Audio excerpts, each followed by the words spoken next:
Anything that would be related to sports or to entertainment really has a place within esports. Anything that would be related to management, in terms of like team management, organization management, there's a million different ways you can get interested. So much goes into making a video game, running an esports team, or organizing an international tournament. And in this episode, we only scratch the surface. League of Legends, NBA 2K, and Super Smash Bros. We've all played the games, and we've all seen the tournaments, but how exactly does this happen? In this episode of Exploring Esports, we'll go behind the scenes and see the people that make it all come true.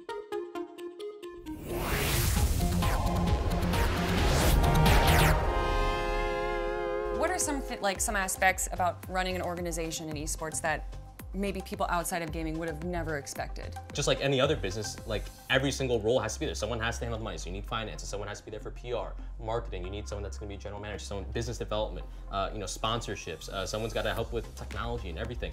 Everything that you see in any sort of traditional business, you're going to see in esports, because at the end of the day, esports, most of those businesses are just like everyone else. They have to run just like them.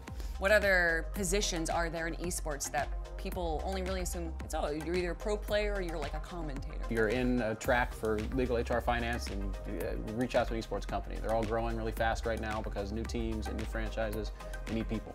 Esports is also a lot of production, right? Like putting on an event is an affair. Broadcasting, there's lighting, there's camera work, and all these like pieces that exist in the world of production also exist in esports, and is also a little bit specialized in esports. So not only is that production job as relevant in gaming as it is in music or film or TV, it's a little bit specialized, so it requires an extra understanding of what it is of the medium, right? And so like if you have that specialized skill, then like that makes you valuable. It is an industry. It's absolutely an industry. It has an economy, and it has a workforce, and it's growing. Yeah, not even just gaming, but esports itself is an industry, almost $1 billion industry right now.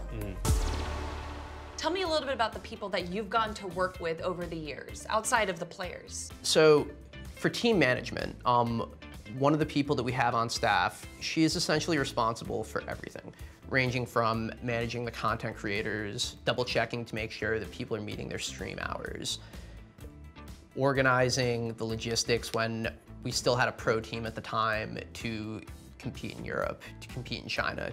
Without that level of support, without that buffer zone, because when you're 19, 20, 23, 24, 25, and you've got the entire world watching you, you have businesses trying to get a hold of you, you have your own brand to protect, and this is a real, like the space is certainly maturing, but it's still in its infancy.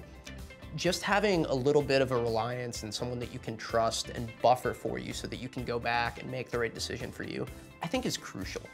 And for those people behind the scenes, be them managers, organizers, people that run the logistics, their positions are invaluable, and most of the time you'll never see their face. The esports realm is kind of a wild west right now, so anyone that has a grip, that knows what they're doing, there's business for you. So that's what we supply, and that's what I'm doing right now. There's production, there's art design around it, there's people working in sales and marketing and the business side of things. You know, there's people who do what I do, who broadcast, there's the people who help me do what I do, and again, in production and in things as varied as like hair and makeup to just like setting up studio space. There's people who build stages. There's a million different ways. So the name of the game is Pro Sports Gaming, acronym for PSG football. We start with football because this is the sport that we know the best, especially in terms of the whole esports and video game world. The first thing that sparked this game was in 2011 when we first wanted to get into business together in general. Lamont stayed at my place for a summer. He just kept telling me every single day, like, let's start a gaming business, let's start a gaming business. The best ideas come from the gamers because they're the ones on it 24/7. In about 3-4 months, we got a tremendous amount done in terms of having a teaser ready for the game, the coding developed already, the animations, I mean, top-notch motion capture, things of that nature. You can also customize your character with a lot of crazy outfits, some fancy hair, helmets, and who knows, just tons of stuff. So yeah, you have the 11 on 11. Where each person represents their own position. That forces people to work with each other in a way that's never been done before, because traditionally it's always been 1 versus 1. By us having 11 on 11, you're really gonna have a hard time taking advantage of a real person and doing the same thing over and over again. But one day we're also going to do some other titles, such as basketball, soccer, tennis, who knows? So you can have that same type of PSG concept, PSG soccer, PSG tennis, go for lots of things. Hey, it's Jeff. Let's go behind the controller.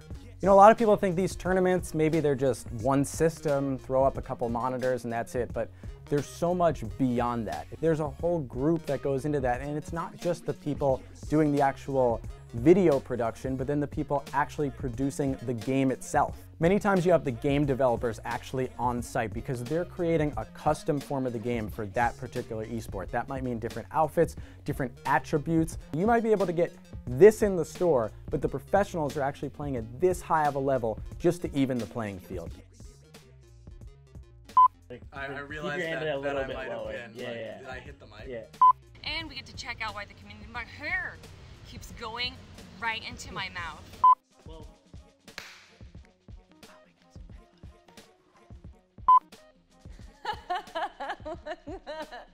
That's my fake laugh. It's really bad.